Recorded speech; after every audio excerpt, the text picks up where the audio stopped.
Queremos cumprimentar toda a igreja do Senhor com a graça e a paz, amém? Uma boa noite para os irmãos, para aqueles que acompanham. Deus em Cristo vos abençoe grandemente, em nome do nosso Senhor e Salvador Jesus Cristo. Amados, quero convidar a todos, sem mais delongas, para abrir o Santo Livro, na carta do apóstolo Paulo, escrevendo aos Romanos, livro de Romanos, capítulo 8, da palavra de Deus. Vamos começar a ler a partir do versículo 18. Romanos, capítulo 8, e o versículo 18.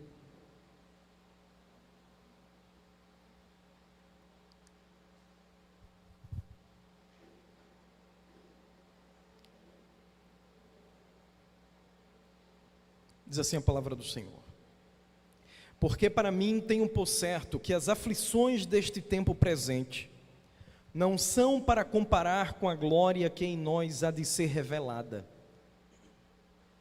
Porque a ardente expectação da criatura espera a manifestação dos filhos de Deus.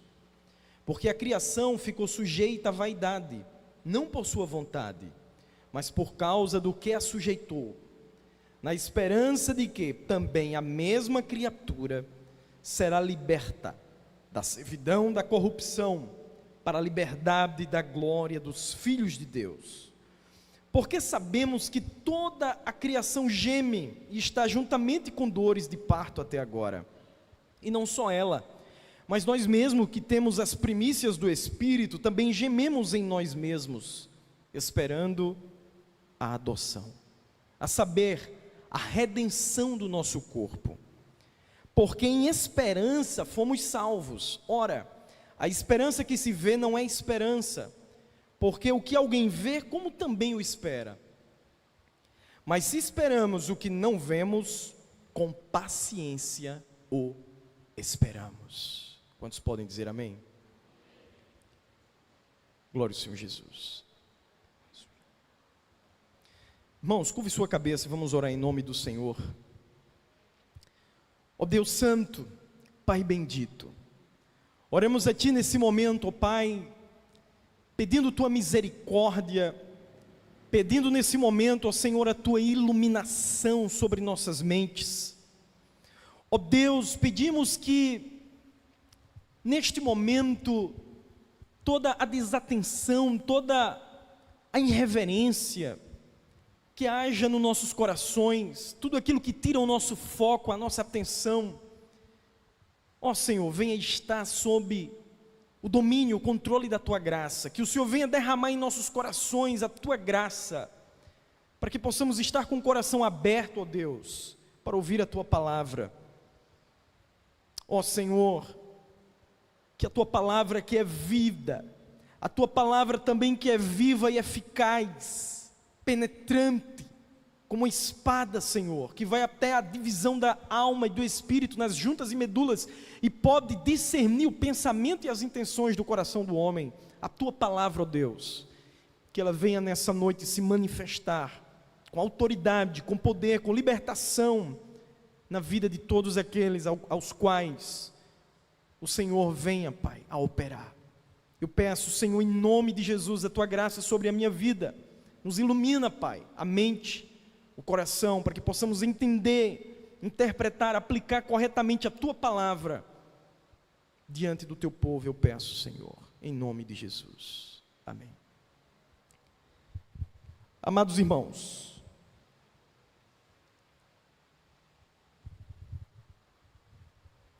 durante as semanas anteriores, nós vimos expondo aqui a carta do apóstolo Paulo aos Romanos, e agora estamos no capítulo 8, já para meados do capítulo, e essa exposição de hoje é uma continuação da exposição anterior. O título dessa mensagem é a revelação dos filhos de Deus, e nós estaremos dividindo esses textos a qual nós lemos em 4 partes. O verso 18 será a primeira parte que nós estaremos analisando, fala sobre a realidade atual e futura dos filhos de Deus.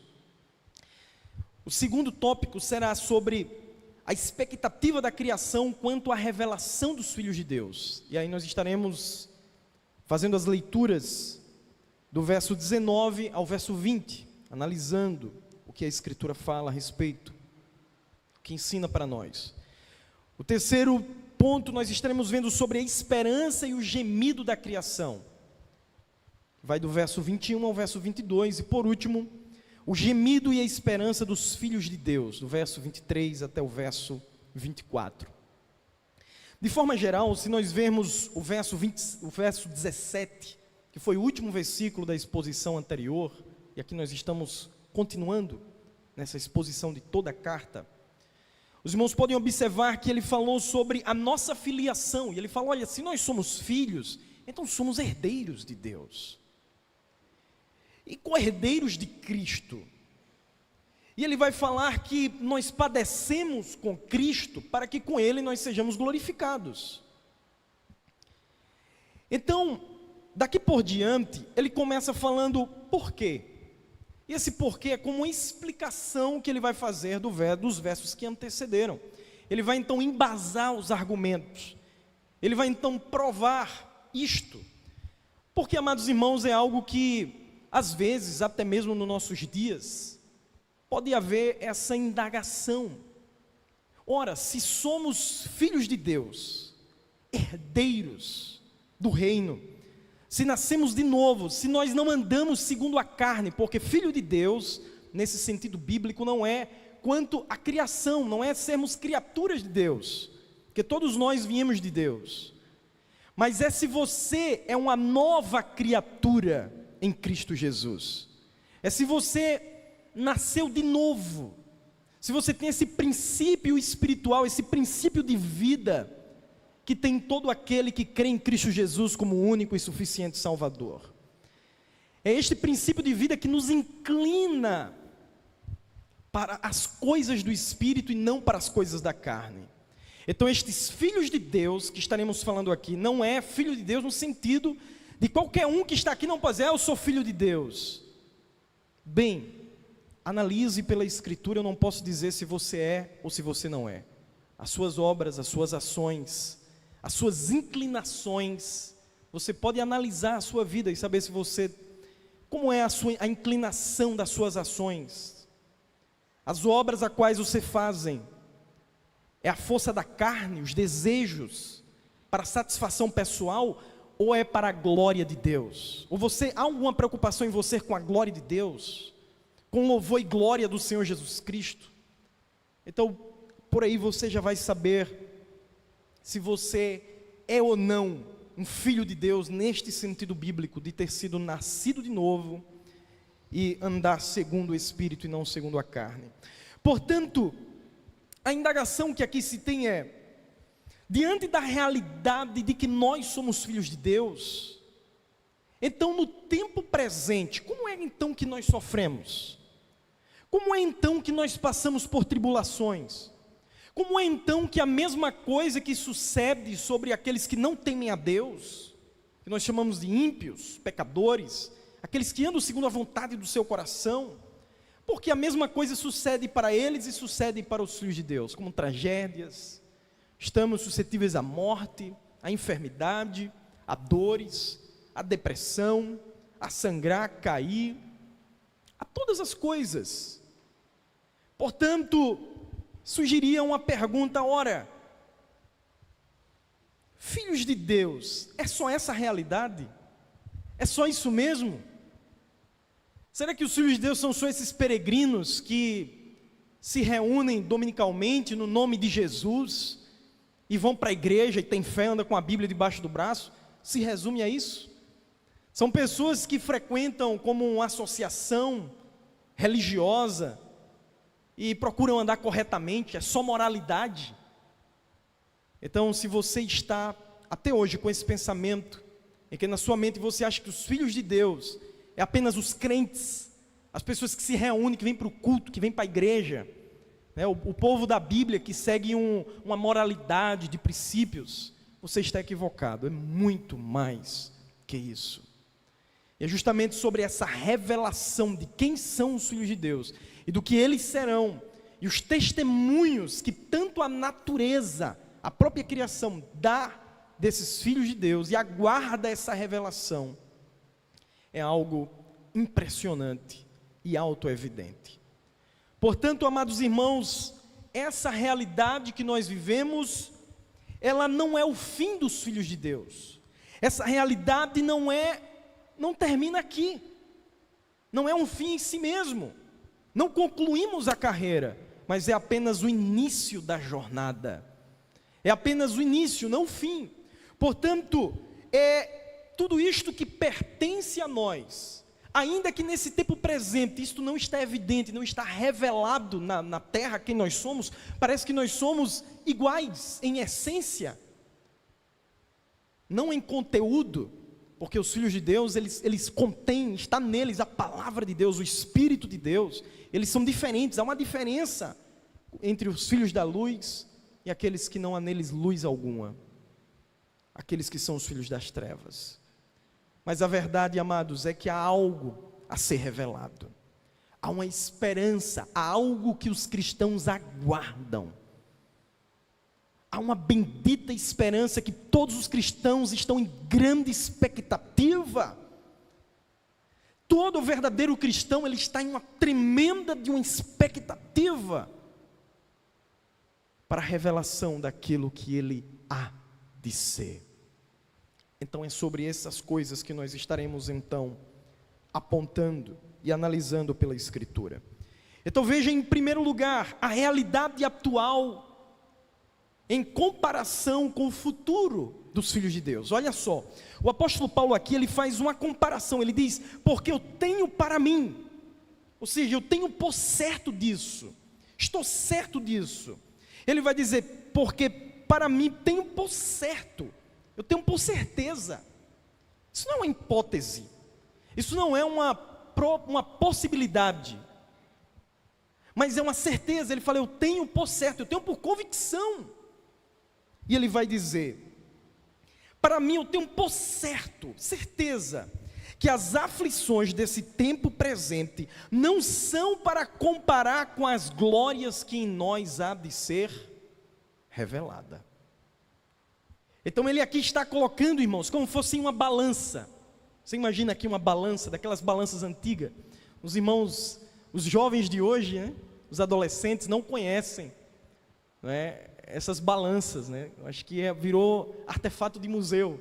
Mas os comerciantes, né, eu que sou já um pouquinho das antigas ali da década de 90, né, a gente ainda lembra que aquelas balanças a gente pegava uns pesos, né, e colocava de um lado, que equivalia ali a 1 quilo, ou 2, ou 10, o quilo que fosse ser pesado, e do outro lado a gente colocava o que a gente queria pesar, para saber se estava dando aquele peso, né, se estava naquele peso ali, e era com essa dificuldade. Hoje é tudo digital, né, coloca ali, já mostra o número, mas o que Paulo aqui está colocando é mais ou menos essa ideia. Ele chama você e diz, olha, pega as aflições que você experimenta, ele está chamando os filhos de Deus, os cristãos, vem cá, traz aqui as aflições, traz aqui as provações, as tribulações, coloca nesse lado da balança, e aqui você colocou. Agora ele fala, olha, do outro lado está o peso da glória, do outro lado está o que está preparado e o que vai ser revelado em você. Aí faz isso, ó. Você já viu quando você pegava uma coisa levinha, né? Você pega 1 quilo de feijão, coloca de um lado, e pega um peso de 10 quilos, coloca do outro, ele faz assim, ó, pá! 10 quilos é muito mais que 1 quilo. O que ele está falando aqui, amados irmãos, o apóstolo Paulo, ele diz que tem por certeza isso, que as aflições desse tempo presente não se compara com a glória que há de ser revelada. Então observe que em primeiro lugar, aqui nós temos o tempo presente, isso é uma certeza que nós temos, passamos por tribulações, passamos por aflições, as tribulações virão, elas vêm sobre nós. Elas vêm, muitas das vezes, elas vêm sem aviso. Elas vêm sobre nós e muitas das vezes ela vem e não manda um telegrama, não manda uma notificação. Elas simplesmente chegam. Vamos dormir e amanhã acordamos e um filho nosso está doente. Saímos de casa e acontece um acidente. Lutamos, estamos construindo e dizendo, agora eu consegui um equilíbrio financeiro, e de repente acontece um desastre, aí vem uma pandemia, aí vem a morte de um ente querido, de alguém próximo, de um filho, de uma mãe, e nós somos pegos de improviso, é como que nunca estamos preparados para viver para essa vida. As aflições do tempo presente, elas nos cercam e nos rodeiam. Mas a verdade, amados irmãos, é que isto é uma certeza, isto é o tempo presente, é o que acontece agora. Mas não há comparação, não há equidade alguma, não há comparação de forma nenhuma com o peso da glória, com a realidade da glória, com a glória que há de ser revelada em nós. Então, certamente essa mensagem, nesta noite, é uma mensagem de esperança. É uma mensagem conforme a palavra de Deus, a Escritura. Ela fala para mim, ela fala para você. Suporte mais um pouco. Continue caminhando. Porque o sofrimento, as aflições de agora, as aflições a quais tendes de enfrentar, não se compararão, não se comparam, meu irmão. Não se comparam com a glória. Tem muitos irmãos que, quem sabe, podem dizer, ora, mas me parece que Deus, Ele tem prazer em me ver sofrer. Eu vim a essa terra para sofrer. Porque já nasci chorando. E quando achava que estaria sorrindo, aqui estou eu. É luta, é enfermidade, é prova, são dificuldades. E eu olho, parece que está todo mundo melhor que eu, mas eu estou tão... Ora, aqui é um consolo para ti, meu irmão. Todas essas aflições do tempo presente não podem ser comparadas com a glória que há de ser revelada. Essa realidade não é o teu fim. Essa condição que estás hoje não é um fim em si mesmo, não foi para isto que Deus Ele te chamou, simplesmente para peregrinar por aqui, descer para a cova e encerrar sua história. Não, de forma alguma. Há um porvir, há uma esperança, há algo preparado, há um descanso preparado para o povo de Deus.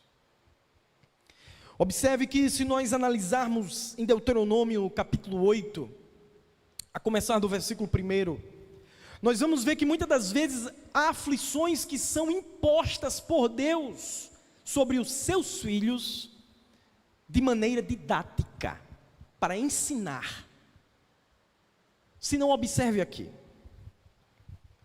Deuteronômio, está logo no começo da Bíblia.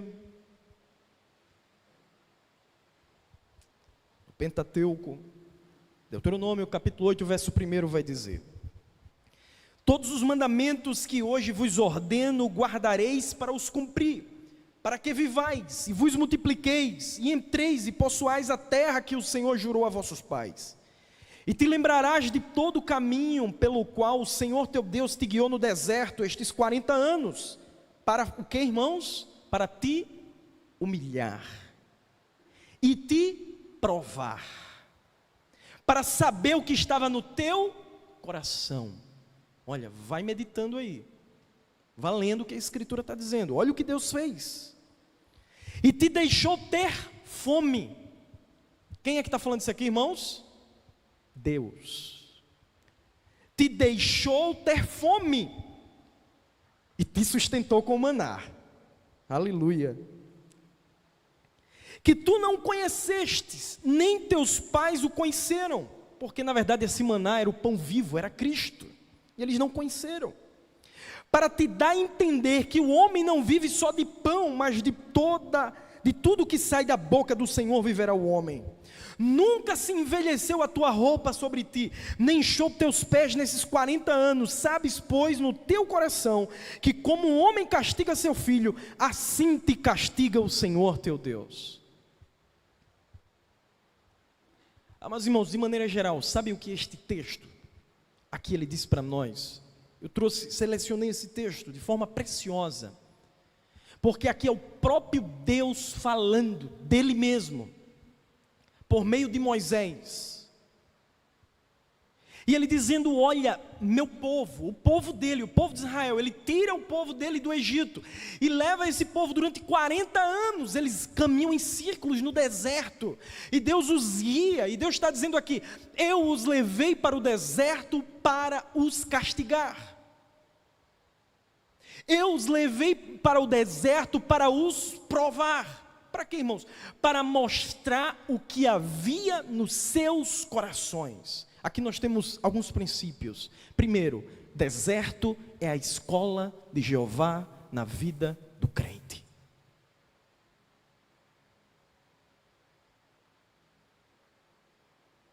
Muitas das vezes o homem ele dirá: ora, meu Deus, quando eu estava no mundo, que eu era um pecador, um bêbado, não faltava o dinheiro da gelada.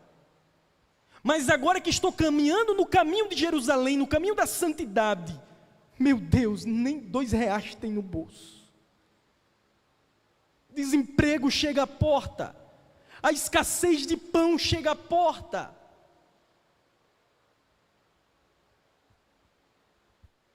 E quem sabe você, a enfermidade chega à porta, e quem sabe você olha e diz assim: meu Deus, e é assim? É desse jeito, Senhor? Não dá não para mim não. Não dá para mim não. Meu irmão, vou contar uma experiência para vocês. Tinha uma pessoa que eu conhecia, essa pessoa muito bem sucedida. E aproximadamente 8 anos atrás, ela chegava no ambiente de trabalho e contando muita vantagem, pecado, e falava ali como algo glorioso das traições que fazia com sua esposa. E ali eu naquele ambiente, único como cristão, e aí, varãozinho, o que você acha disso? Para provocar, eu dizia para ele: meu irmão, cuidado, porque está escrito lá em Samuel, eu lembro que até estava no computador, abri para ele o texto e mostrei: olha aqui, Deus ele é o Deus que levanta, mas ele é o Deus que abate. Deus ele é o Deus que levanta o homem, mas ele é o Deus que faz o homem descer até a sepultura, porque ele é Deus, meu irmão. Deus ele pode abater esse teu orgulho. Deus ele pode te chamar uma prestação de contas. Se arrependa, meu irmão, pare com isso. Não provoque a misericórdia de Deus. Ele falou: que Deus é esse? Deus é amor, rapaz. Deus só faz bem aos seus filhos.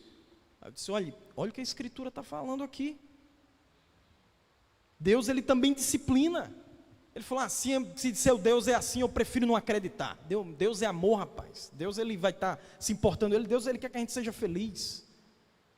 Eu disse: tudo bem. Vamos passar o tempo, irmãos. 6 anos depois, eu estava visitando este homem, indo lá, na casa dele, e fazendo oração. Ele mobilizado com aquela doença, daquele mosquito que paralisava, chikungunya. Eu orava por ele, pedia misericórdia a Deus pela vida dele. Disse: Deus, tem misericórdia do meu colega. Tenha piedade, Senhor. E ali começou o abatimento de Jeová, meu irmão. Perdeu a esposa, praticamente abandonado. E ali me passou como um filme, aquela fala: Deus não faz isso não. Deus não abate ninguém não. Ó, meu irmão, eu falo para ti nessa noite. Há muitas das pessoas que estão passando aflição, mas eles estão na escola de Deus. Essas aflições aqui, meus irmãos, são aflições, tribulações que vêm em nossa vida para nos aperfeiçoar, para nos ensinar. Mas há também as aflições, meus irmãos, que são aquelas aflições da lei da semeadura. O que o homem plantar, isto ele colherá. E muitas das pessoas têm colhido tempestade nas suas vidas por conta do que plantou. E muitas das vezes Deus ele nos livra, amados irmãos, do poder do pecado. Deus nos livra da culpa do pecado, mas as consequências, as marcas do pecado, muitas das vezes vão como tormento na vida do cristão, até o túmulo, até a glória, até a glorificação. Mas o que eu quero falar para você nessa noite é que Deus, Ele sabe tratar com cada uma das suas criaturas. Todos nós estamos na mão do Deus vivo. E assim como Deus, Ele fez com Israel, Deus está dizendo: eu os levei para o deserto, para os provar. Eu os levei para os colocar em teste, para mostrar o que tinha no coração deles. Amados irmãos, quantos de nós, muitas das vezes as provações vêm sobre nós, não é para nos destruir, não é porque nós somos filhos muito ruins, que Deus está com raiva de nós. Deus não está com raiva de você. Se você creu em Cristo Jesus, se você arrependeu dos seus pecados, o céu não está em guerra com você. Você está em paz com Deus. Mas saiba que há algo em seu coração, há pensamentos, há ideias em você que não estão conforme as ideias da Escritura. Há pensamentos em você, há ideias, há ideologias. Muitas das vezes é uma autossuficiência, é um orgulho, é uma soberba, é uma confiança nas suas obras. E observe que o Senhor Deus diz: eu levei vocês para o deserto, Israel, para provar e para mostrar o que tinha no seu coração. Quando às vezes nós chegamos aqui e dizemos assim: eu sou um filho de Deus, aleluia. Aí Deus disse: é mesmo? Eu não está parecendo não. Provação, vem cá, meu irmão, vamos passar no primeiro teste. Aí Jeová pega assim na mão da gente. Vamos dar um passeio aqui no deserto. Vamos ver na primeira prova, vamos primeiro teste. Teste nível 1. Aí vem a enfermidade. Aí vem uma aflição. Aí vem uma tribulação, uma perseguição. Aí vem uma escassez, o desemprego. Uma enfermidade, um diagnóstico lhe pega de surpresa. E você diz: ah, meu Deus, não dá para mim não. O Senhor não está me vendo não, Deus? Olha o quanto que eu faço, olha o quanto que eu não sempre fui para a tua casa, nunca faltei um culto, eu não roubo, não mato, não. Aí Deus está dizendo: oxi, você está achando então que você estar bem é porque você é bom. Então isso te dá direito a você não vir nenhum mal sobre você. Você está reivindicando que as minhas bênçãos na sua vida é direito seu, é isso mesmo? Aí Deus está mostrando que, na verdade, era uma pseudo-confiança que nós tínhamos em Deus. Porque, irmão, olha, eu vou dizer para você, nós dizemos muitas das vezes: eu confio no Senhor. Bate o desemprego, começa as coisas a dar errado. Qual é o primeiro lugar que você vai? Qual a primeira coisa que vem na sua mente? A prova. Foi reprovado no teste. Passou no teste. Você recorre a Deus em oração. Você se coloca diante do Senhor em humildade. Você vai diante do Senhor e diz: Senhor, está aqui diante de ti, Pai. Tem misericórdia de mim. Você faz como Jó e diz: Deus deu, Deus tomou. Bendito seja o nome do Senhor. Ou você faz como a mulher de Jó: amaldiçoa esse Deus e morre. Isso é uma maldição. Negócio de igreja, só fez colocar minha vida no ruim. Observe, irmãos, que a vida do apóstolo Paulo, por exemplo, logo na sua conversão, quando ele teve o primeiro encontro com Deus, Deus disse para aquele homem, disse para ele, Ananias, se me foge a memória: vá e ore por Paulo, porque eu vou ensinar para ele o quanto se deve padecer pelo meu nome. Ele vai aprender a padecer. Um homem chamado para o sofrimento. Agora observe Jó. Paulo arrastava os cristãos, fazia tremendo mal, perseguia, trazia sofrimento para a igreja de Deus. Aí Deus diz: eu vou ensinar ele a sofrer por mim, de amor por mim. Agora observe Jó. Jó já é totalmente diferente. O próprio Senhor Deus dá testemunho, ele se desvia do mal, anda na verdade, é justo, íntegro, temente a Deus. Há muitas, irmãos, das aflições que vêm em nossa vida são irresponsabilidades, é resultado de pecado nosso. É colheita dos caminhos que nós tomamos. É a safra que vem. E quem planta vento, colhe tempestade. Se você planta manga, colhe manga. Não colhe abacaxi não. Aquilo que o homem plantar, isso semeará. Mas observe que muitas das vezes nós, diferente daquilo que plantamos, diferente daquilo que nós fizemos, mesmo andando em integridade diante de Deus, o Senhor pode nos levar pelo caminho da aflição. Isto não é pelo que fizemos, isto é para nos aperfeiçoar, muitas vezes para nos ensinar, muitas das vezes para ensinar através de nós, para nos fazer como um espetáculo da graça. Sabe qual a diferença do cristão? Ele vai dizer: eu não sei o que Deus fará comigo, mas a minha vida está na mão do meu Senhor que vive está. O cristão olha e diz: eu não sei o que será o meu amanhã, eu não sei se Deus me levará pela uma fornalha, eu não sei por onde os caminhos, como o apóstolo Paulo diz, eu sei que prisões, grilhões me esperam, mas eu vou para Jerusalém. O cristão diz: eu sei que aflições e tribulações há nesse mundo, eu não sei se elas virão amanhã cedo, eu não sei se elas virão no final do ano, eu não sei, mas uma coisa eu sei, que este não é o meu fim. Tudo que sobrevier sobre a minha vida está sendo trazido pelo meu Deus. O que vier sobre minha vida é porque meu Deus quis que viesse sobre a minha vida, porque a minha vida está nas mãos do Senhor que vivo está. Nós não vivemos ao acaso, nós não vivemos nesse mundo pela sorte, nós não vivemos em probabilidades e circunstâncias que podem acontecer, não, nós andamos pela providência.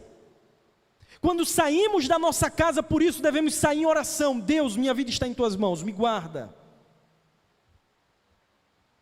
Ao levantar, ao deitar, a minha vida está nas tuas mãos, Senhor. Será que você pode dizer como Jesus: em tuas mãos entrego o meu espírito, ó Pai? Eu confio em Deus. Eu não sei o que Deus ele está planejando para a minha vida, eu não sei, mas uma coisa eu sei: eu confio. Eu dou um cheque em branco para Jeová, para Deus. O que Ele fizer com minha vida, bendito seja o nome do Senhor. Muito aquele irmãos cantavam aquele hino, né? Canta: quebra a minha vida, me faz de novo. Aí Jeová, quando começa a quebrar: não, Jesus, não dá não, Senhor, misericórdia, me livra. Muitas das vezes não aguentamos o processo, meus irmãos. Mas aqui nós vemos que o próprio Salmos 34, ele fala que muitas são as aflições do justo, mas o Senhor livra de todas. E livramento, irmão, a gente tem que aprender o que é livramento de Deus. Livramento não é nos livrar de passar pela situação. Observe que Deus livrou José, sim ou não? Livrou, mas ele entrou num calabouço, né?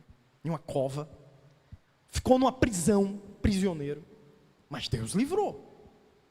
Observe só, meus irmãos, o apóstolo Paulo, ele vai dizer: olha, se tem um cara que as pessoas olhassem de fora, vai dizer: não tem um cara mais azarado do que Paulo. Se ele entrar no avião, se eu ver que ele está no avião, eu desço. Porque o homem, ele naufragou 2 ou 3 vezes, para onde ele andava, ele sofreu, foi paulada, foi pedrada. Ele contando a biografia dele, diz: eu fui apedrejado tantas vezes, levei 39 chicotadas mais uma, por tantas vezes me deixaram quase morto, e só não me mataram porque achavam que eu naufrágio foi 3. Meu Deus, esse cara está acordando com o pé esquerdo, né? Vai para a sessão do descarrego, meu irmão, não tem jeito. Meus irmãos, eu ensinarei a ele o quanto se deve padecer pelo meu nome. E observe o que ele fala, meus irmãos. Esse homem que está escrevendo isso, eu tenho para mim por certo que as aflições desse tempo presente não são para comparar com a glória que há de ser revelada. Ele diz: todas essas aflições, naufrágio, pedrada, paulada, perseguição, prisão, nada disso se compara com o que está preparado para mim. Bendito é o nome do Senhor.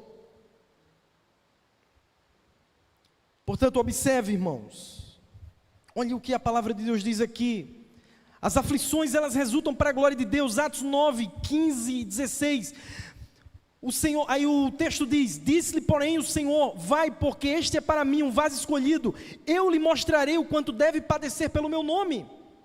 Observe aqui em 2 Coríntios 12, 8, vai dizer: acerca dos quais 3 vezes orei ao Senhor para que desviasse de mim. Uma aflição que Paulo tinha na carne.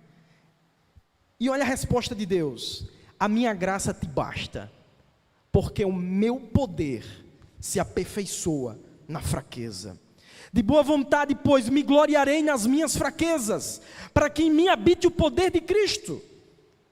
E ele diz: porque isso sinto prazer nas fraquezas. Por conta disto, sinto prazer nas fraquezas, nas injúrias, nas necessidades, nas perseguições, nas angústias, por amor de Cristo. Porque quando estou fraco, estou forte. Paulo não era um masoquista. Paulo não era um cara que ficava buscando sofrimento. Não, muitas das vezes ele fugiu.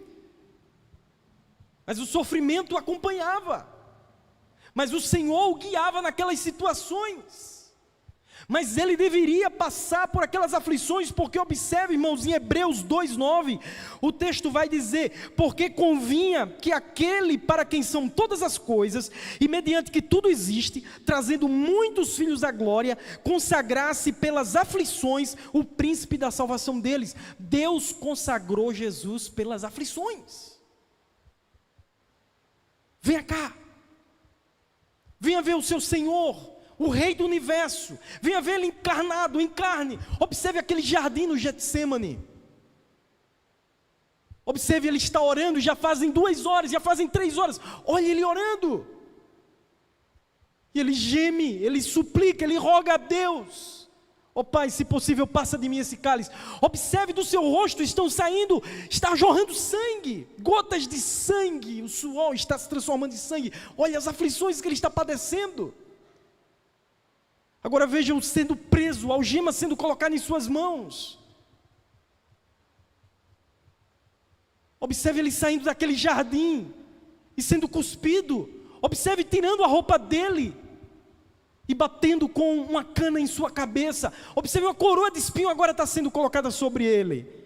Agora ele é arrastado pelas ruas de Jerusalém, levantado naquela cruz. E brincam: desce daí se tu é o Salvador. Tu não é rei? Desce daí. Olhe as aflições. Olhe o caminho do Salvador nessa terra. Olhando para Ele, não tinha beleza nem formosura. Afligido, aflito de Deus e oprimido. Porque o castigo que nos traz a paz estava sobre Ele, e pelas suas pisaduras nós somos sarados. Observe o príncipe da nossa salvação, o que ele enfrentou. Observe o trajeto da sua vida. Irmãos, como é que nós podemos esperar uma vida só vitória? Como é que nós podemos dizer: não, Senhor, não quero passar por nenhuma aflição, meu Deus. Me livra das aflições, Jesus. Não quero passar por nenhuma prova, meu Deus. O medo que eu tenho é entrar numa provação, meu irmão. Eu não quero passar por prova, é só vitória. Desemprego não, Deus, olha, desemprego não aguento não. Escassez, não, Deus. Olhe para o nosso mestre. Olha o que ele passou por você. Olhe quanto sofrimento foi a jornada no nosso Senhor.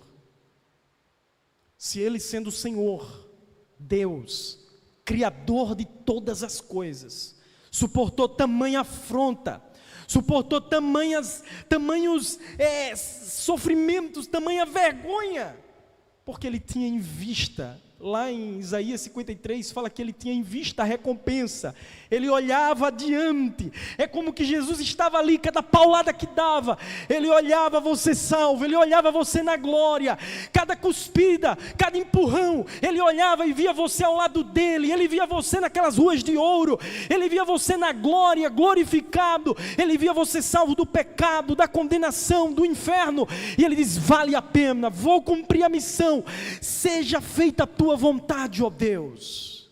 Ele bebeu o cálice da ira de Deus até a última gota. O juízo que viria sobre você, ele levou, porque ele viu a recompensa.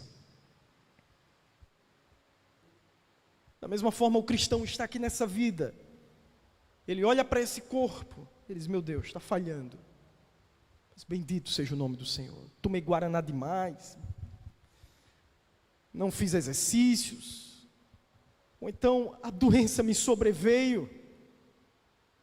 Ó Deus, e aqui olha a situação, não tem, a medicina falou que é irremediável. É ir nos remédios tomando até, o cristão olha assim, mas ele olha adiante, ele vê além do véu, ele diz: ó Senhor, esse não é o meu fim, a minha história não vai acabar assim. Há algo que será revelado, ainda não é conhecido. Você não é o que os seus vizinhos conhecem. Você não é, meus amados irmãos, puramente, simplesmente o que os seus amigos de trabalho. Se os seus amigos do trabalho soubessem quem você é, se você é verdadeiramente um filho de Deus. Ora, meus irmãos, aqueles que tocarão as salvas celestes, aqueles que sentarão nas cadeiras com Abraão, Isaque e Jacó, aqueles que ouvirão dizer do Senhor: vinde bendito do Pai, possuir o reino que está preparado desde a fundação do mundo. Se eles soubessem que você julgaria o mundo, se eles soubessem que você estaria ao lado de Cristo, no dia do juízo final.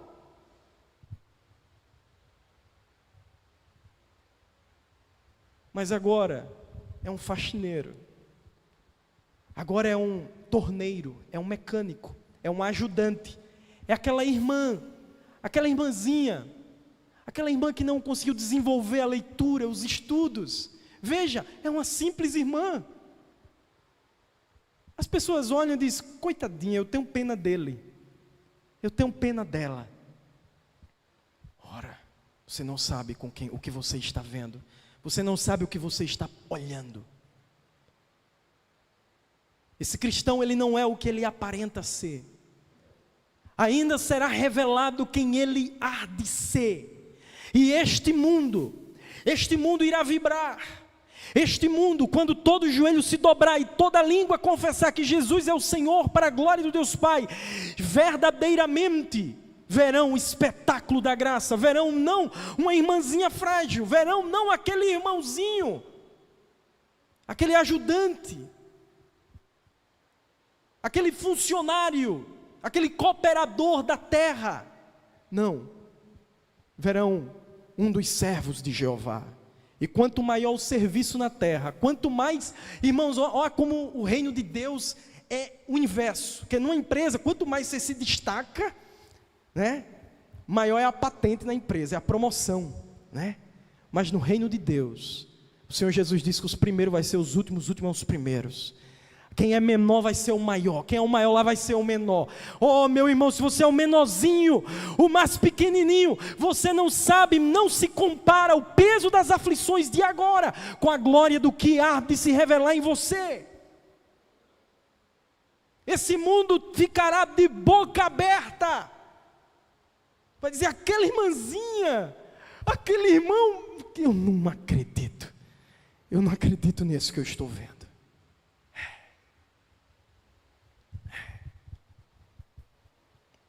Não dá para comparar, não dá para comparar. Observe,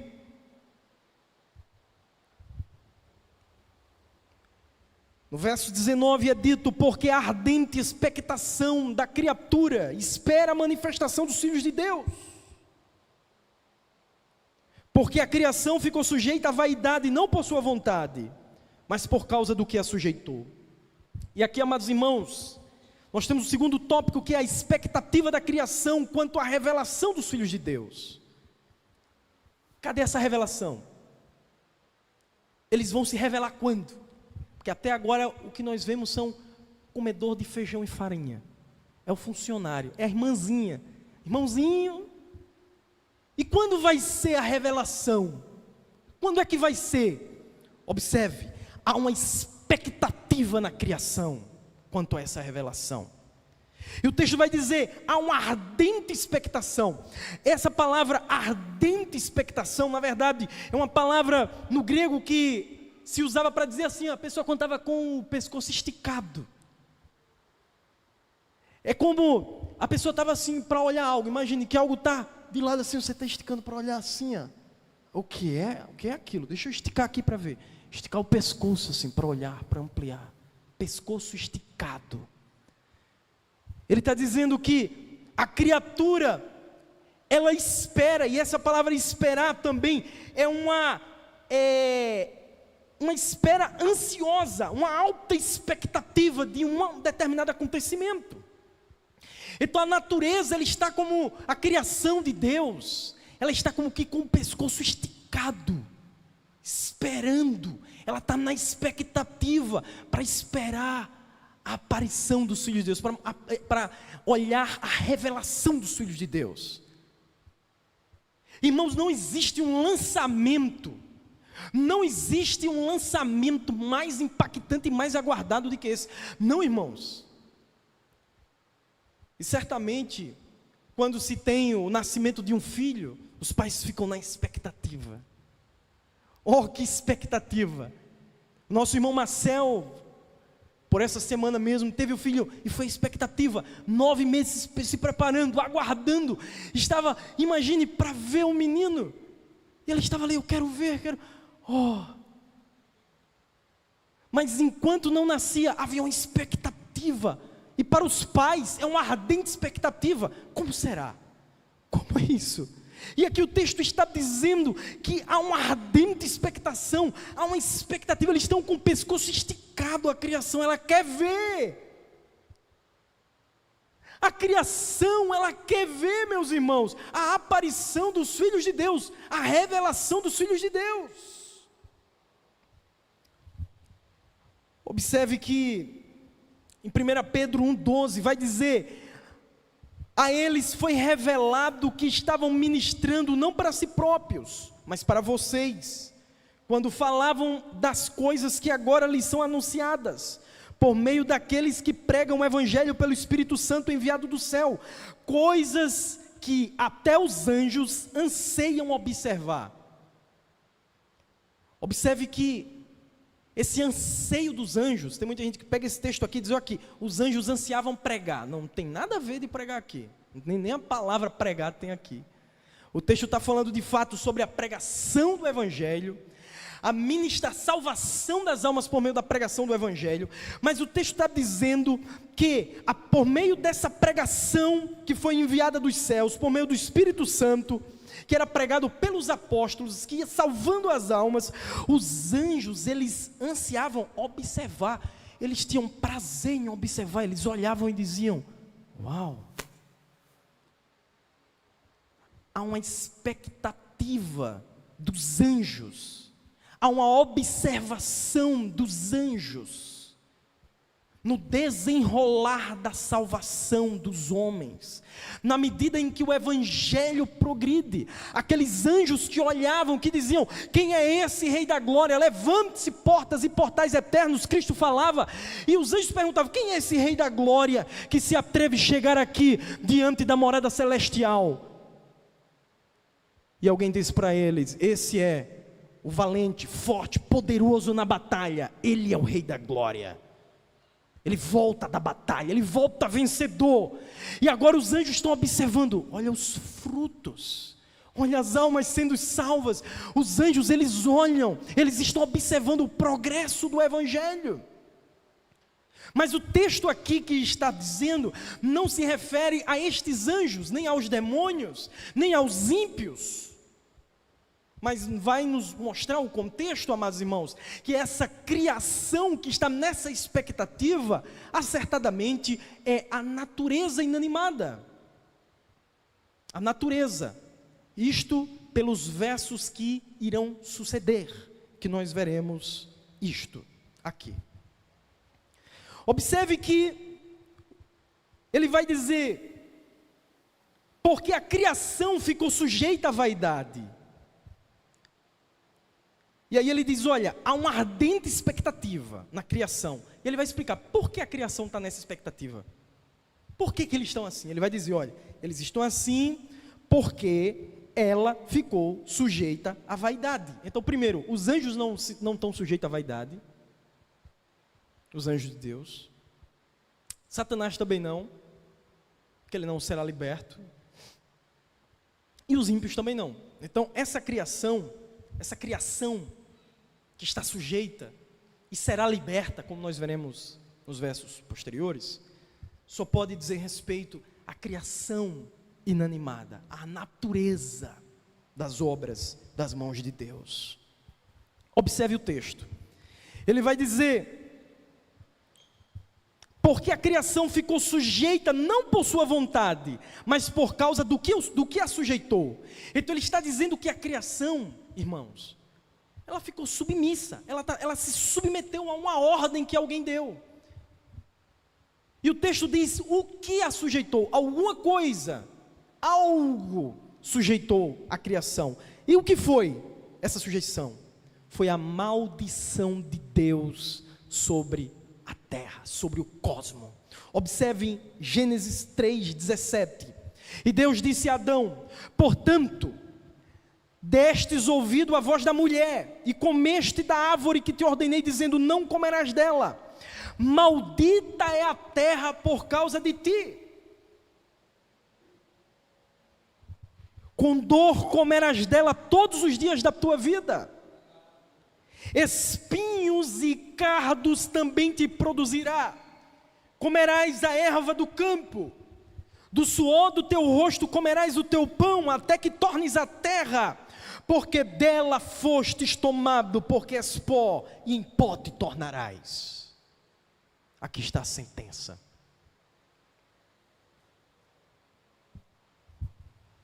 Observe, irmãos, maldita é a terra por causa de ti. Portanto, o que acontece? Deus, ele coloca a terra debaixo de maldição. A terra agora, irmãos, ela está como submetida a uma desordem, que o próprio Deus a amaldiçoou por conta do pecado de Adão, porque Adão era o regente da criação, e quando Adão cai, ele como cabeça federal da nossa raça, da nossa humanidade, com ele todos nós caímos, e toda a criação que estava sob o seu governo caiu, e portanto Deus amaldiçoou a terra. E é portanto, meus irmãos, que a partir desse momento, os animais que vivem em perfeita ordem, que vivem em perfeita harmonia, agora a criação ela está desgovernada. A cadeia da sobrevivência animal, ela agora está em conflito, a coisa está desorganizada. Há uma certa ordem que Deus ainda sustenta a sua criação, Ele ordena a sua criação, está nas mãos dEle. Deus não soltou o mundo assim, dizer, vai, não. Ele colocou debaixo de maldição, mas Ele continua governando e sustentando por meio da sua misericórdia, da sua bondade, para no final redimir essa criação, para no final restaurar essa criação. É por isso que quando o homem cai, Deus não o fulmina, não faz como fez com os demônios, os lança à perdição, não. Mas mesmo caído, mesmo quebrado, o Senhor, se pela sua própria vontade, porque Ele quis, Ele vai até o homem, Ele dá uma promessa de misericórdia. O Senhor, mesmo a criação, debaixo de maldição, o Senhor vem até a criação e Ele sustenta essa criação. É por isso que a palavra do Senhor lá em Salmo diz que os rios batem palmas para o Senhor. Os pássaros louvam o seu nome. Tudo que tem fôlego louva o Senhor. As estrelas, o Senhor amoroso e bondoso chama pelo nome. Mesmo debaixo da rebeldia, da consequência da queda, do homem tornou tudo horripilante, tudo quebrado. Mas mesmo, amados irmãos, em meio a essa aflição, nós ainda conseguimos encontrar a misericórdia e a graça de Deus. Sabe o que é misericórdia? É Deus fazer aquilo que não merecia que Ele fizesse, mas Ele faz, é misericórdia. Ele não dá aquilo que é devido. Deus, Ele não pega a terra e diz, vou destruir tudo. Não, Ele não destrói. Ele diz, olha, quebrou, caiu, mas está na mão do oleiro. O Senhor, Ele vai cuidando da criação. O Senhor vai sustentando o homem. O Senhor vai sendo paciente com o homem. Ele é longânimo, Ele é paciente, Ele vai aguardando, Ele vai tendo misericórdia. Portanto, observe, amados irmãos, a natureza, a criação, ela está agora caída, está debaixo de maldição, e portanto ela anseia. Observe, irmãos, o que o texto diz, a criação ficou sujeita não por sua vontade, mas por causa daquele que a sujeitou. Quem a sujeitou? Deus. Deus sujeitou a criação à maldição. Observe, amados irmãos, que quando nós olhamos a criação, muitas das vezes nós olhamos e parece haver uma ordem. Nós olhamos na criação e nós conseguimos contemplar um belo pôr do sol. Nós conseguimos olhar para uma garça, para uma águia, para as nuvens, para a beleza do sol. Se você não fez isso, faça, meu irmão. Ainda quebrado, mas a glória de Deus espalhada em todo o universo. Sabe por quê? A palavra do Senhor diz que os céus declaram a glória de Deus, e o firmamento anuncia as obras de suas mãos. Ainda que a coisa não vivemos em um mundo perfeito por conta do pecado do homem, mas ainda há uma providência que governa. Ainda podemos ver beleza na criação, podemos nos encantar, podemos nos tirar o fôlego. Observe, se não um bebê quando nasce, que coisa linda. Observe o canto dos pássaros. Veja os raios do sol quando nasce. Olha, o pôr do sol é uma coisa belíssima, de tirar o fôlego. Os irmãos lembram aquele pôr do sol que nós fomos ali, né, com a igreja? Que coisa belíssima, que espetáculo. Se olha para o mar, olha aquela imensidão. Meu Deus, as ondas chegam aqui e param. Há uma ordem. Que coisa, meu Deus, olha os animais na floresta. Ainda há um motivo de nós louvarmos e bendizermos a Deus na criação. Há motivos de nós exaltarmos e nos alegrarmos em Deus na criação. Mas o problema, irmãos, é quando nós olhamos para esse homem e nós temos alegria, aí nós vamos acompanhando este homem. Morreu. Nós vamos acompanhando o animal. Morreu. Um predador veio e devorou outro animal. E nós ficamos assustados. Meu Deus! Aleluia! O tubarão vem, engole o Nemo, o peixinho. Meu Deus! Agora eu estou com medo. Havia tanta ordem, tanta beleza, mas agora eles estão... Aí nós olhamos para o homem, para a criança. Aí olhamos mais adiante, vamos olhar assim, tirando a própria vida. Meu Deus, que coisa! Esse homem que pode fazer tantas coisas boas, que tem tanto amor, tanta alegria na família, agora, olha, o humano ali está tirando a vida. Há uma desordem, meus irmãos, há uma maldição, as coisas não estão completas, não estão perfeitas, e a natureza é como que, mesmo de forma inanimada, Deus está dizendo que ela sabe disso, ela sente isso, e ela está na expectativa, ela clama, ela espera a revelação dos filhos de Deus. E é o próximo tópico, a esperança e o gemido da criação. Porque vai dizer que na esperança que também a mesma criatura será liberta da servidão da corrupção, o serviço da corrupção, a maldição. Observe que o homem, não sei se os irmãos já viram, se você deixa a natureza lá in natura, meu irmão, está in natura, as coisas, Deus ordena a natureza e a coisa funciona. Olha lá a floresta amazônica. Quem plantou aqueles pezinhos? Quem vai na floresta e vai com um aguadorzinho para dizer, deixa eu aguar aqui a Amazônia. Há um Deus no céu. Ele é quem alimenta. Ó irmãos, todos esses anos que estamos aqui, há um regente. Quando nós chegamos aqui, isso aqui já estava. Ele foi quem plantou cada pé. Ele foi quem ordenou. Ele foi quem disse que surgisse, surgiram e foram criados. E não só isso, a sua providência sustenta, alimenta a criação. Mas olha onde o homem chega. Ele desmata, ele derruba, ele mata, ele leva à extinção. Mas não só isso. O homem também, ele constrói. O homem também rega. O homem também planta. O homem também contribui. Mas observe, amados irmãos, por mais que nós fitamos os nossos olhos e busquemos uma esperança nessa vida, nesse mundo, se você olha para o seu filho, você diz, essa minha filha é tudo que eu tenho. Oh, você sabia que o seu filho, a sua filha está morrendo? Você sabia que você está morrendo? Você diz, ora, esse trabalho que eu tenho é o que eu tenho de melhor. Esse concurso que eu passei, eu consegui essa estabilidade. Ó, aqui. Meu amado irmão, seja o que for na criação, todas as vezes que o homem ele troca o Criador pela criatura, que ele começa a amar mais a criação, mais a filho, a filha, a pai, mãe, mais a animal, a criação. Observe, os homens é uma inversão de valores hoje. Diz, olha, se a pessoa for pego com os animais, maltratando o animal, é 10 anos de prisão. Se maltratar um homem, é uma condicional. Se não tiver precedentes criminais, fica ali, paga uma fiança e sai. Mas se for com os animais, olha, é um crime mais pesado. Os homens invertem o valor da vida. Tem feito do errado certo, do certo errado. Mas você não pode fazer isso. Você é filho de Deus. Se você nasceu de novo, se você é um cristão, você sabe o valor das coisas. Você sabe que o seu filho é o filho de Deus. Você sabe que o seu trabalho é o trabalho de Deus. Você sabe que cada recurso que tem nesse planeta, cada grama de ouro é de Deus.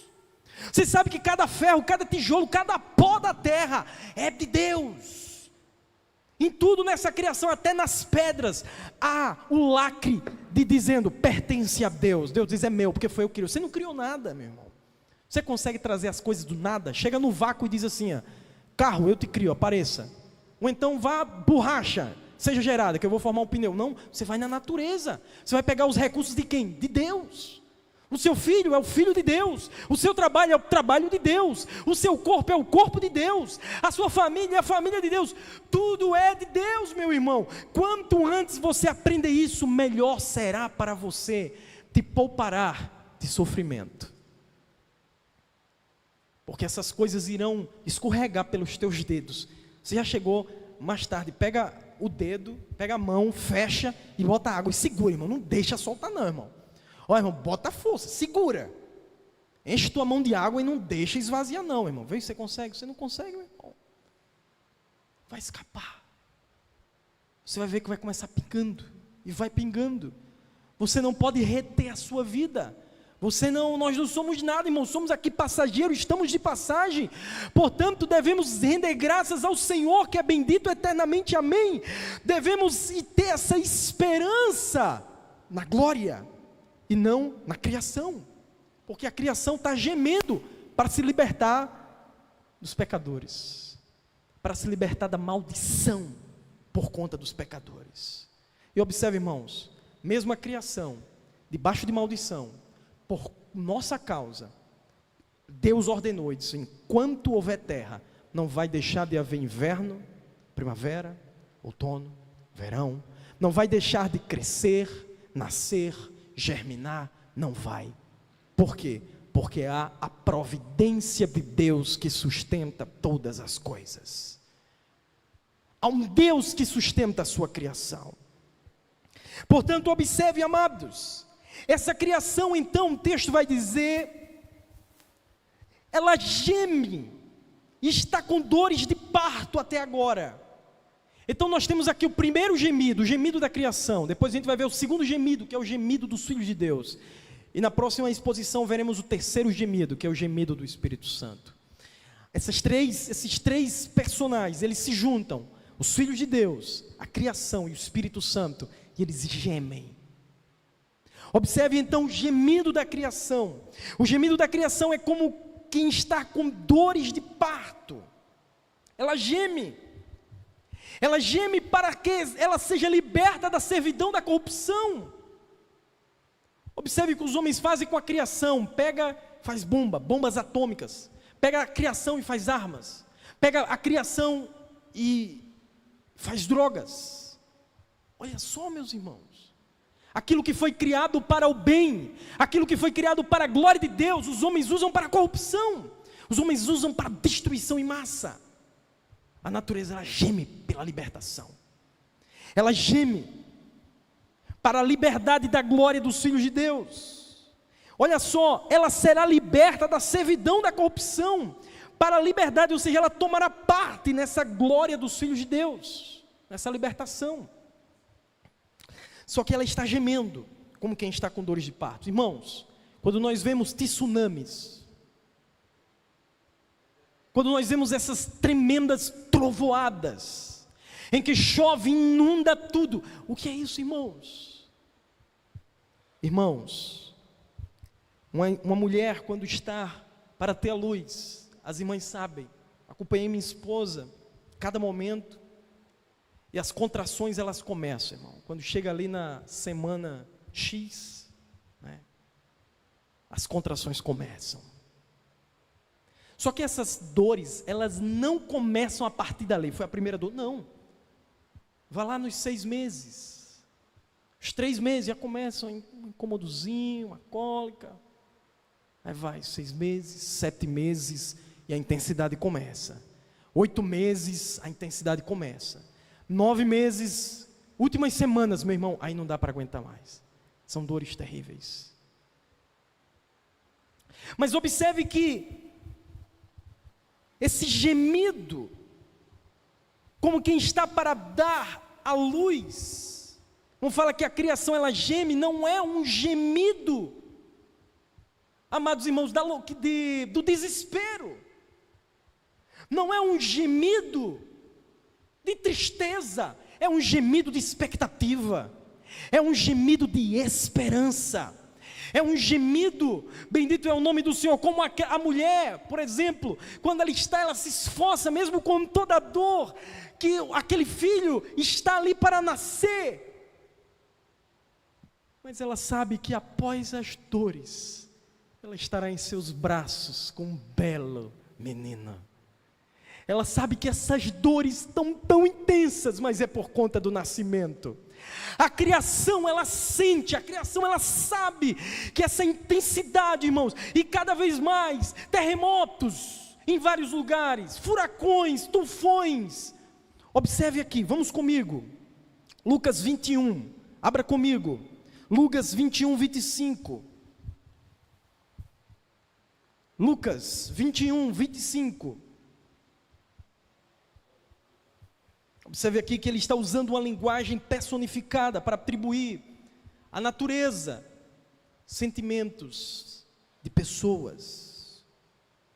Observe o que ele vai dizer: haverá sinais no sol, na lua, nas estrelas e na terra, angústia das nações, em perplexidade pelo bramido do mar e das ondas, homens desmaiando de terror na expectação das coisas que sobrevirão ao mundo, porquanto as virtudes do céu serão abaladas. Irmãos, as virtudes do céu, observe isso.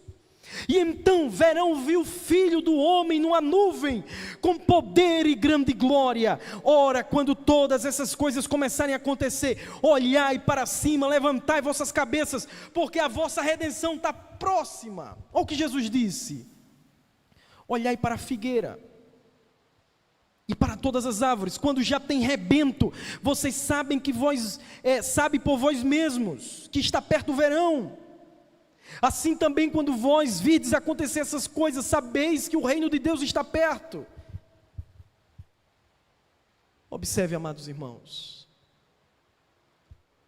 Jesus está dizendo, quando vocês olham para a videira, quando vocês olham para a figueira, quando vocês olham para a oliveira, e vocês veem os rebentos, você diz, olha, vem fruto, né? Irmão, planta o pezinho ali, e quando você vê as folhinhas, a florzinha, né? Você diz, a fruta está chegando. Quando a gente olha para a natureza, irmão, e vê as potências do céu sendo abaladas, e nós vemos, meus irmãos, as pessoas falando, olha, parece que o sol está aumentando, está tendo uma mudança,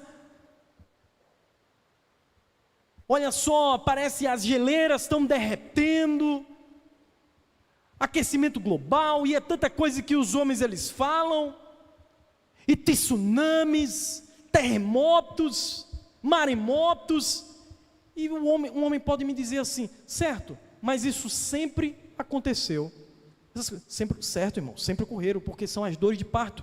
O fim do mundo iniciou quando Cristo Jesus subiu para o céu, aquele é o tempo do fim, o parto começou ali. Mas observe, meus amados irmãos, assim como o parto, que quando os dias vão passando, vai se aproximando, as dores vão ficando intensas, assim é a criação, irmãos, sai uma calamidade e entra outra, sai uma coisa e entra outra, será que nós não estamos observando isso? É pandemia, é crise econômica, é crise global, aí vai a Europa, as pessoas diziam, não, agora é a Europa, quem não quer, o europeu, a Europa está segura. Temos aqui a NATO, né? A Organização das Nações, a ONU, nunca mais vai haver guerra. Isso aí era quando nós não estávamos evoluídos, agora a gente evoluiu, temos Organização de Paz, a história, uma guerra no paizinho pequeno, considerado o tamanho lá da Rússia e Ucrânia, e agora a qualquer momento arrastando a Europa para uma guerra nuclear, e os homens diziam, mas estava tudo certo, estava uma paz. Jesus diz, quando disserem paz, paz, lhes sobrevirá repentina destruição. Amados irmãos, os homens a todo tempo, bendito é o nome do Senhor Jesus, se nós olharmos as sinais, as economias, a natureza, tudo nos mostra, amados irmãos, assim como nós olhamos, como Cristo falou, quando vê o rebento, sabei que o tempo do verão está próximo, da mesma forma, quando virmos acontecer essas coisas, olhai para cima, a redenção está próxima, Cristo está voltando, breve Cristo voltará, se prepare meu irmão, abra os seus olhos, a natureza está vendo e você não está vendo, os rios estão vendo e você não está vendo, o mar já percebeu e só você que não. Enquanto você está fazendo, pensando na sua casa de inverno, está vindo aí fogo do céu, irmãos, que destruirá esse mundo, vai destruir seu carro, vai destruir sua casa, a minha também, o meu também, vai destruir. Não vai ficar nada, meu irmão, nesse mundo. Ora, irmãos, só uma forma de nós termos tudo aos pés de Cristo. É dizermos, Senhor, o que está em minhas mãos, Senhor, eu estou aqui de passagem, eu não vim aqui para ficar, estou em uma missão, o que o Senhor me deu está aqui na minha mão, o que o Senhor quer que eu faça? É o que, meu irmão? É um dom. A natureza está gemendo, os filhos de Deus estão para aparecer, está em expectativa. Você diz, Senhor, como eu posso ser útil? Senhor, como eu posso servir? Como eu posso, Senhor, estender minha mão ao arado, ajudar? Como eu posso ser útil nesse mundo? Meu irmão, você não foi colocado aqui só para ser um consumidor dos recursos, você foi colocado aqui para ser bênção. Deus disse para Abraão, ser tu uma bênção. Tem irmão que está aqui só é um sanguessuga, está só para sugar, só para consumir o recurso natural do planeta, e não abençoa nada, não abençoa o irmão, não estende a mão, não ora, não clama a Deus. Seja uma esposa melhor, seja um esposo melhor, porque você está passando, a vida está indo embora, e Cristo está às portas. Cristo está às portas, meu irmão. Viva como filho de Deus, ande como filho de Deus nesse mundo. Olha o gemido, os filhos de Deus estão gemendo, não só a natureza, mas a gente também. nós também que temos as primícias do Espírito. Olha, irmão, o que é que nós temos? As primícias. O que é as primícias, irmãos? A justificação, a adoção de filho, o Espírito Santo que habita dentro de nosso coração, é as primícias. Nós recebemos dentro de nós, como os primeiros frutos que foram colocados dentro de nós, mas haverá uma colheita abundante, a ressurreição dos mortos, há uma colheita abundante, a glorificação. Oh, irmãos, é muito mais do que isso que você tem dentro, como se isso não fosse pouco, né? Como isso fosse pouco. É pouco ter o Espírito Santo habitando dentro de nós. Ah, pois, meus irmãos, muito mais nos espera. Observe então, essa esperança só os crentes têm. Ele vai dizer, não só ela, nós também temos as primícias, gememos, esperamos a adoção, a redenção do nosso corpo, porque em esperança fomos salvos. Quando nós fomos salvos, irmão, fomos salvos esperando, com essa bendita esperança. O que é que nós esperamos, meus irmãos? A volta do Senhor Jesus. O que nós esperamos, meus irmãos? A glorificação desse corpo.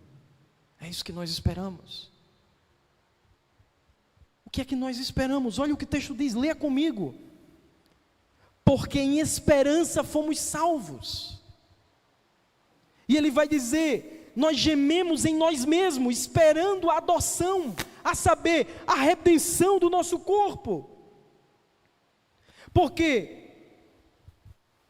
o que a esperança que se vê não é esperança, porque como é que alguém vê? Como espera? Mas se esperamos o que não vemos, com paciência o esperamos. Observe, irmãos, nós não vemos o nosso corpo glorificado. Nós não vemos as ruas de ouro. Nós não vemos a Jesus face a face. Mas nós temos essa esperança. Observe, irmãos, nós temos essa esperança. No livro de 2 Coríntios, capítulo 4, diz, sabemos que o que ressuscitou Jesus, nos ressuscitará também por Jesus Cristo, e nos apresentará convosco. É por isso que nós não desfalecemos, ainda que o homem interior se corrompa, o interior se renova. Essa é nossa esperança, meus irmãos, a glorificação. A nossa esperança não é só ir para o céu. A nossa esperança não é só ser arrebatado, não. A nossa esperança, meus irmãos, é receber um corpo incorruptível. É quando isto que é mortal se revestir da imortalidade, isto que é corruptível se revestir da incorruptibilidade. Então dirá, tragada foi a morte pela vitória. Onde está a morte? As tuas pragas. Onde está o inferno? O teu agrilhão. Porque graças a Deus que nos dá a vitória por Jesus Cristo. É isso que esperamos. É essa a nossa esperança. É a glorificação desse corpo. Oh, não importa se você tem diabetes, uma coluna com problema, artrite, artrose, osteoporose. Não importa se você tem um câncer. Não importa se você está, o estado em que você está, dor de cabeça constante que não sabe o que é. Não importa, há um corpo glorioso que nós receberemos na volta de Cristo. E observe que enquanto essas aflições, elas duram no máximo 60, 70 anos, há uma eternidade nos esperando. Ô irmão, chorar 70 anos para se alegrar uma eternidade. Aí você vai chegar lá no céu com Abraão, Isaac e Jacó, passou 70 anos, você está novinho. Aleluia, estou voando com os anjos aqui, meu irmão. Aleluia, estou comendo da árvore da vida, passou mais 70 anos, eu quero é conhecer mais de Deus, eu não tenho câncer, enfado, bendito é o nome do Senhor Jesus, não há nem lua, meu irmão, não vamos nem ter sono, receberemos um corpo como o corpo de Jesus, porque Cristo, Ele é o sol que iluminará, bendito é o nome do Senhor a todos, porque, meus amados irmãos, nós receberemos um corpo como o corpo de Jesus. Não estaremos mais sujeitos à morte. Ele enxugará dos nossos olhos toda lágrima. A natureza está esperando isso. Oh, como você não pode ansiar por isso, como você não pode gemer por isso, como você não pode dizer, Maranata, ora vem, Senhor Jesus. Oh Deus, passarinhos, Oh, belas flores, vocês não me encantam. O que está preparado é muito maior. Cachoeiras, belezas da terra. Oh, bendito é o Criador, mas algo muito mais belo está me esperando. Oh, cristão, a tua casa pode ser uma casa de taipa. Nenhuma casa você pode ter nessa terra, mas há uma casa celeste te esperando. O teu corpo pode parar muitas vezes de funcionar, mas haverá um corpo glorificado, um corpo incorruptível, a qual Deus te dará. Essa é a esperança. E nós esperamos porque não vemos, por isso esperamos. Agora, para terminarmos, Daniel, capítulo 12, e o verso 1, o Apocalipse do Velho Testamento. Abra comigo. Apocalipse 12, verso 1 ao 4, diz: E naquele tempo se levantará Miguel, o grande príncipe, que se levanta a favor dos do filho do teu povo. E haverá um tempo de angústia, qual nunca houve desde que houve nação até aquele tempo. Ele está falando aqui da grande tribulação. Mas naquele tempo livrará o teu povo, haverá livramento para o povo de Deus, aleluia. Todo aquele que for achado escrito no livro, e muitos dos que dormem no pó da terra ressuscitarão, uns para a vida eterna e outros para a vergonha e desprezo eterno. Os que forem sábios, pois, resplandecerão como fulgor no firmamento. Olha, irmão, você sabe o que é isso? Resplandecer como fulgor no firmamento. E aí ele diz: e os que muitos ensinam a justiça como as estrelas, sempre e eternamente. Tu, Daniel, encerra estas palavras e sela este livro até o tempo do fim. Assim como o Senhor livrou Daniel dentro da cova dos leões, assim como o Senhor livrou Sadraque, Mesaque e Abednego dentro da fornalha, assim como Deus livrou José dentro da prisão, Ele nos livrará dentro da grande tribulação, livrará o seu povo. Por que Ele nos livrará, irmãos? Porque o próprio Deus, Ele disse: eu vou para a casa do meu Pai e vou preparar lugar. E quando eu voltar, eu levarei vocês, para que onde eu estiver, estejais vós também. Irmãos, diante disso, o resumo dessa mensagem é que ainda que não haja aparentemente fulgor, glória nos filhos de Deus nessa terra, ainda que você possa ter os seus problemas, as suas dificuldades, os seus dilemas, as suas fraquezas,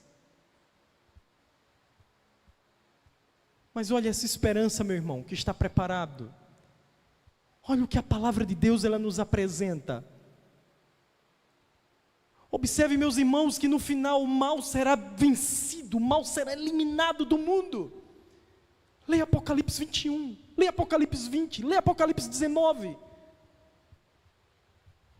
Eis que vi novos céus e nova terra, onde habita a justiça, porque já a primeira terra, as primeiras coisas se passaram, tudo se fez novo. Aquela primeira terra, conforme o livro de Pedro, os elementos ardendo se fundirão. Essa terra, meu irmão, será destruída com fogo. Mas a terra toda não será aniquilada, ela será purificada das obras de toda a maldição, de todo o pecado dos homens. E Deus, Ele fará uma nova terra, a partir dessa terra. Assim como o seu corpo não vai, irmãos, Deus não vai pegar um corpo assim do ex nihilo e dizer assim, corpo do cristão, apareça. Não, Ele vai dizer, terra, dê de volta os corpos. Ele vai dizer, mar, devolva os corpos. Em um abrir e fechar de olho, ao toque da trombeta, os mortos ressuscitarão. E da mesma forma o Senhor, Deus, enviará fogo e queimará essa terra. E da mesma forma como Ele falou pela sua palavra e criou pela primeira vez, Ele criará uma segunda vez. Um novo céu, uma nova terra, onde habita a justiça. Lá não é possível cair mais, lá não é possível morrer, lá não tem febre, lá não tem inflamação, infecção. Lá não adoece. Lá o cordeiro pastará junto, amados irmãos, com o leão.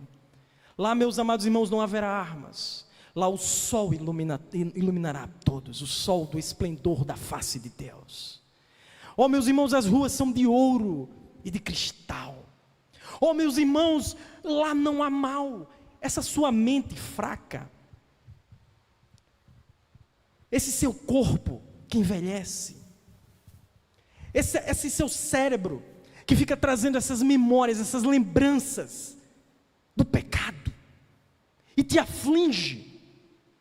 Jovem, você que luta a puberdade, o descobrimento do mundo das coisas, e você, Cristo já te fez nascer de novo, você já é uma nova criatura, mas você se aflige por conta do pecado, você se acha pecando, você se acha com pensamentos maus no teu coração. Eu quero que você veja essa nova criação que está preparada. Não há lembrança, amados irmãos, com poder de corromper mais a nossa alma. Não há lembrança, não há poder em nós capaz de corromper, capaz de nos tirar de perto de Deus.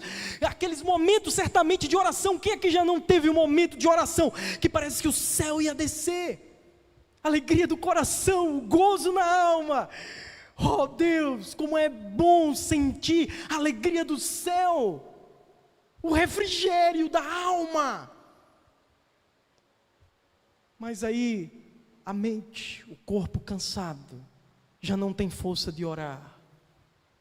Esse cérebro, essa mente que guarda essas informações, trazem velhas lembranças, e nós somos aqui e acolá, nos encontramos tropeçando. Meu irmão, firme seus passos. Mulher, você que ainda não é um cristão, não é uma cristã, tire as esperanças dessa terra, tire o seu olhar da terra, e comece a olhar para isto que está para vir, a redenção. Que a sua parte seja com os filhos de Deus, que a sua parte seja entre estes que nós falamos aqui nessa noite, porque para os outros não há parte alguma, é um lago que arde com chama e enxofre. Que Deus tenha misericórdia de você, curve sua cabeça. Deus, preguei tua palavra, anunciei o teu conselho. Deus, Deus, só o Senhor pode pegar estas palavras, só o Senhor pode pegar a tua palavra e aplicar no coração, só o Senhor pode animar, só o Senhor pode vivificar, só o Senhor pode colocar de pé, Senhor, esta pessoa, meu Deus, que está tão desanimado, tão fraquinho, Jesus, está uma cana trilhada, um paviozinho fumegante. Só o Senhor pode encher esse coração de esperança pela tua palavra. Deus, é o Senhor que prometeu e nós cremos na tua palavra, Senhor. Deus, começa queimando os ossos agora, como queimasse os ossos de Jeremias. Arde, Senhor, fogo dentro dessa pessoa, o fogo do alto, não da terra. Deus, o fogo, Senhor, que purifica. Deus, o fogo que limpa. Deus, abre os olhos, escamas caiam dos olhos dessa pessoa, como caiu dos olhos de Saulo, que ele possa ver, Deus, para onde ele está caminhando, para onde ela está caminhando. Deus, abre nossos olhos. Senhor, eu te peço que aquele puritano pedia, eu peço para esses irmãos, grava a eternidade nos nossos olhos, grava a eternidade em nossos olhos, Senhor. Eu te peço, eu te imploro, em nome de Jesus, amém.